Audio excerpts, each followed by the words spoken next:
Shalom, shalom, Mishpachah. This is Jared Yao checking in. I hope everybody's doing well. Hope I don't have anything on my lip. Okay. I think that's just sand. We're out here on the beach. So you guys have all heard about the invasion of Venezuela. You guys have all heard about the things that are going on in America.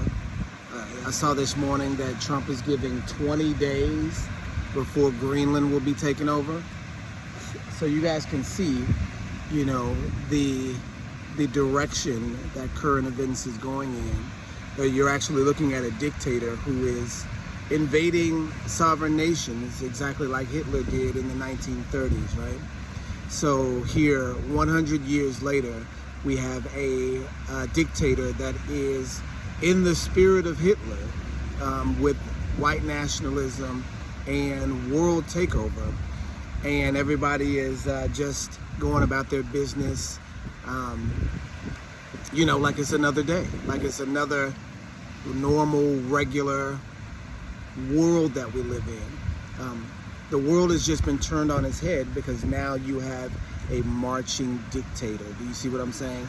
The things that we were, condemning Putin for, we have in the next cycle of presidents have actually taken this very stance, right?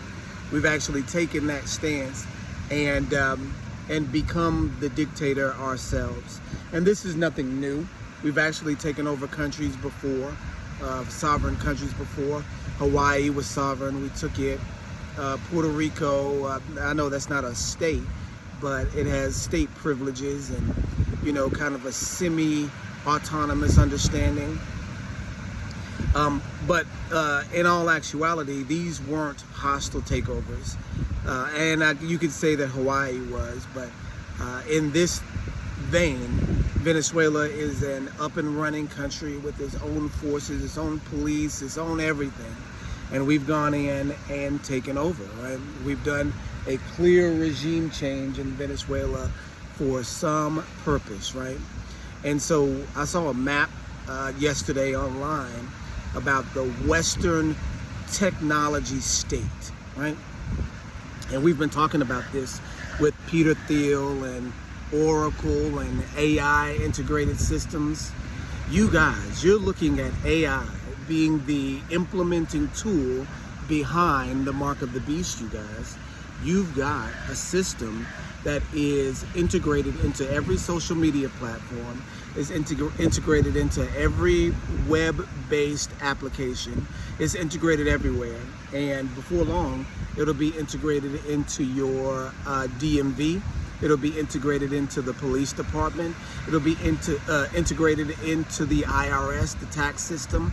So everything will be, or all of AI will be everywhere, and it will know everything about you, right?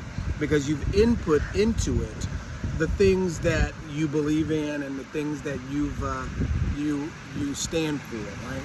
So it's not only going to know your bank is not only going to know your PIN, your bank PIN, but it's also going to know your personality. It's going to know your disposition on politics. It's going to know your doctrine on theology. It's going to be listening to every conversation that you have. We know it's going to be doing that because it already predicts what you want. Do you see what I'm saying? On the phone anyway. You guys have been on your phone and you've been talking about, buying a basketball rim or getting a tire or getting your oil changed for your car. And then boom, next thing you know, an advertisement for an oil change pops up or an advertisement for a car tire pops up. So we recognize that the phone is always listening. And when the AI devices that are able to both pinpoint where you are, pinpoint who you are, pinpoint what you believe in, pinpoint your iniquities, because guess what, you guys? Your iniquities are on the phone too, right? Your iniquities, whether it be, racism, whether it be pornography, whether it be whatever dark thing that you don't want anybody else to see, is on the phone. Do you see what I'm saying? Your personality, your personal and private personality is on your phone. So the AI is going to know that. It's going to be able to tap in to your insecurities, to your iniquities, and to your innermost thoughts and feelings.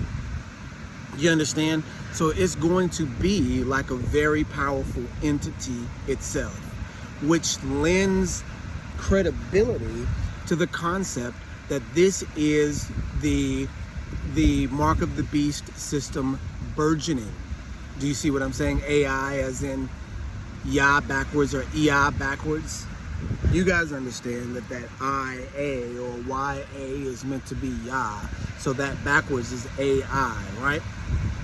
So that's just one reference or one, circumstantial reference to the sentiment of AI technology and what it is going to be used for. Do you see what I'm saying? We all thought that the COVID-19 system was the mark of the beast, and it was, right? It was the test trial for the adherence to the mark of the beast. Do you see what I'm saying? We know that the vaccine was a deadly poison, and we can't go into too much on it, but that deadly poison then became, standard that you had to, in order to operate in the United States systems, you had to present that you've taken this particular drug, this particular treatment, this particular genetic treatment. Do you see what I'm saying? It's not a vaccine, it's a genetic treatment. It changes you in fundamental ways. Do you understand what I'm saying? That's strong enough on its own and is weighty enough on its own to potentially be the mark of the beast. Do you understand what I mean? And you guys also have to recognize that based on these systems of AI and blockchain and Bitcoin, you have what's called an internal recognizing system that is already patented. It's a blockchain technology that is biometric. It's patented now. The patent number is 060606, mark of the beast, right? That patent number is connected to a patent that rewards people based on their actions in a blockchain system that also depends on biometrics. So whether you scan an eye or scan a hand or scan a forehead, it's going to be able to communicate with something in your body, some activity that you're doing in order to validate a transaction. Do you see what I'm saying? So you make a move, do an action, it validates a transaction, and then the blockchain operates. You see what I'm saying? Either on your behalf or against you. This is the technology that that people are patenting. And I think this is actually Bill Gates that patented this one. I think this is a Microsoft patent.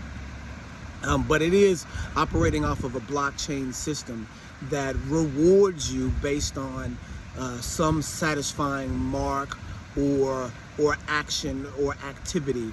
And it's set up now, it's been set up since COVID. So the whole framework for the mark of the beast exists and is implemented already, but the technology to be able to see into your soul is just now burgeoning in the world market, and it's called AI.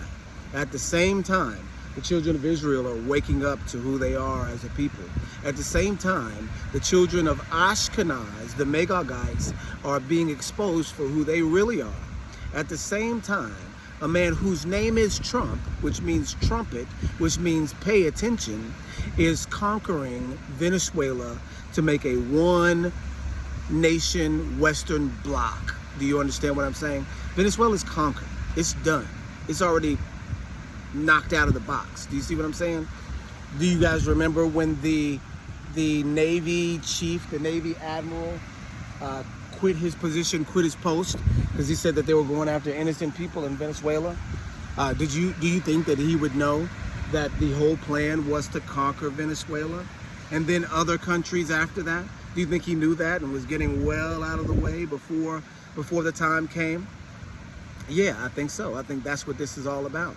I think that he knows that he is implementing this world system, or he knew that Trump was implementing this world system that had been preached about, predicted about since ancient times, since Daniel chapter 7, which is 2,500 years ago, since Revelation chapter 13, which is 2,000 years ago, since Ezekiel chapter 38 and 39, which is 2,500 years ago. These things have been predicted. The 10-horn kingdom, 7 heads and 10 horns, this is what we're looking at, the beast system. Those 10 horns are being established now. Do you understand what I'm saying? The dragon is here and is influencing the nations already. The whore of Babylon is here and is influencing the nations already, the United States of America. We see the takeover happening right in front of us. We see these things coming to pass as if they haven't been predicted. You see, these times are not new. And so there's a concept that I want you guys to understand, that you have a statue, right, in Daniel chapter 2, the statue that Nebuchadnezzar dreams. Elohim gives Nebuchadnezzar a dream of the end of the world. This is a pagan king who has just destroyed the temple of Elohim, being given the true future of society. Now, what do you think about that? How would Elohim choose the most evil man on the planet to deliver a true prophecy to? It's a conundrum, right? It's a quandary. It's an enigma, right? But however we want to think about it, that's what happened, you know? So when this happened, Daniel was able to, through the power of Elohim, interpret this dream. Do you see what I mean? And people will say, oh, it's a retroactive prophecy. It must have been written in the 1st century and then went backwards. No. You guys, Daniel chapter 2 was written in Imperial Aramaic. So Imperial Aramaic is the language that they spoke in the palace at Babylon. You understand what I'm saying? And so in order for Imperial Aramaic to be written in the book of Daniel, that means the book of Daniel would have had to have been written by somebody who knew Hebrew and who knew Imperial Aramaic. And Imperial Aramaic was only spoken during imperial times of Babylon. Do you see what I'm saying? So that means that you've only got from about 600 AD to, or let's just say 650 AD to 500, BC to 500 BC. You're only talking about a span of 150 or so years when Imperial Aramaic would have been spoken. So that means the author of the book of Daniel had to have been living in the time when Imperial Aramaic was a spoken and living language. It ceased to be a living language after Babylon was conquered around 500 BC, you guys. When the Persians conquered Babylon, they began to speak Persian in Babylon because they set up an authority, a state from Babylon. They no longer were going to speak Imperial Aramaic. That language began to die out in 500 BC. So that means that somebody who spoke Hebrew, because Daniel was also written in Hebrew, and who spoke Imperial Aramaic, because Daniel was trained and educated in the palace to be able to stand in the court, so he would have known Imperial Aramaic. Somebody who knew both of those things, and not low Aramaic, right? Not the people's Aramaic, high Aramaic, Imperial Aramaic. This means that you can date the book of Daniel to 500 BC. So you can't get around that Daniel is accurately dated. And so you've got the hallmarks in the text for when it can be accurately dated. And then you have the contents of the text spelling out a true prophecy. The head of gold being Nebuchadnezzar. Straight away we see that. Oh, Daniel didn't need to be a prophet to say that. The next kingdom, the Persian Empire. You can see the Persians, kind of rising and bubbling on the outskirts of society, making a name for themselves. So you don't necessarily have to be a prophet for that one either. But where the true prophecy comes in at is the next kingdom, the Greeks, the kingdom of bronze, right? Of brass, right? So the Greeks being the next kingdom is impossible for you to predict as Daniel, because you see Alexander the Great was a non-hero. He was one of the ones that no one expected. He conquered the world by the time he was 28, and he died at 28. We know this from history, but we also know it from Daniel chapter 7, Daniel chapter 8, about the he-goat. We know this. The next kingdom is the kingdom of iron. Couldn't predict that one either. Do you understand what I'm saying? Couldn't predict that one either. The next kingdom being the kingdom of iron. But this is the doozy, you guys. The doozy is the last kingdom, the kingdom of iron and mirror clay. The kingdom that is diverse from all the others. The kingdom that doesn't mix well with humanity. You guys, this is talking about Gog and Magog. And Daniel is predicting the rise of Gog and Magog from 500 years before they're even a thing, you guys.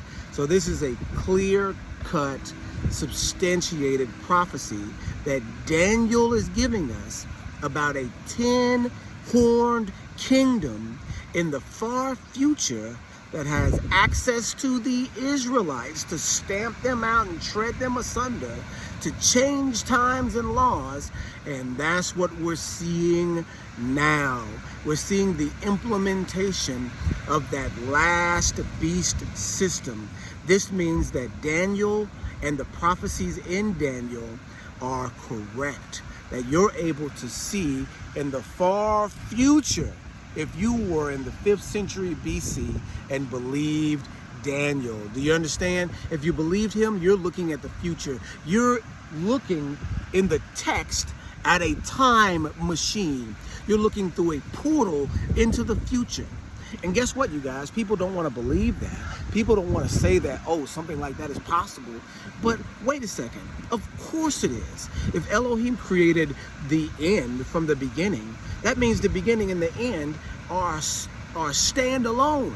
That there's nothing that you can do to stop the end from coming. No matter what free will you believe that you have, no matter what choice that you think that you have in this world, you can't change what the end of the world is gonna be. That means it's accessible to you right now. That means when you read the scripture, you're literally looking into an open window that shows you what's going to happen in the future. So when I say, my people Yisrael, you're going to have to come out of Babylon, it's true. It's 100% true. You see the dictator forming the first block of nations, the first kingdom of nations in this 10-kingdom stronghold. You see he's going after Greenland. They've said 20 days for Greenland. The Western bloc is Greenland, Canada, Mexico, United States, and Central America and North South America. You see this happening. You see the Gog and Magog takeover happening right now. What are you guys going to do about it? Are you going to sit at home in your seats on your computer and say, here it comes? Or are you going to actively prepare? Scripture says when you see armies flee to the hills, and they said, okay, well, this is for Jerusalem. Yeah, for New Jerusalem too. Not New Jerusalem at the end of the word, and the end of the world, and end of the word and end of the world. New Jersey. You see what I'm saying? New Jerusalem is in New Jersey. New Jerusalem is in Chicago. New Jerusalem as in Atlanta, as in Washington, D.C., as in Memphis. New Jerusalem in that sense. So where you gonna go? You guys, where are you gonna go? That's the question that is laid before you now. You see the building blocks. You see the ancient building blocks forming themselves on today's table, right? You see the ancient construction pieces being formed in the framework of tomorrow. What are you gonna do, Yisrael? Where are you gonna go? Start thinking about it now. Start researching these things now, because the time is at hand, y'all. And I guess I don't have anything else to say besides that, but I can see the writing on the wall, you guys. I can see it bright as day. As bright as this ocean is before me, the writing on the wall is right in front of me as well. And the onus is then on you. What are you gonna do? How are you gonna get out of harm's way? You see what I'm saying, guys? And I guess that's all I got. But be vigilant, you guys. Stay prayed up. Stay watching for the movements of the adversary so that you can prepare accordingly, and let your family know that these things are happening so that they can prepare as well. Shalom, shalom, you guys. We'll check in with you next time.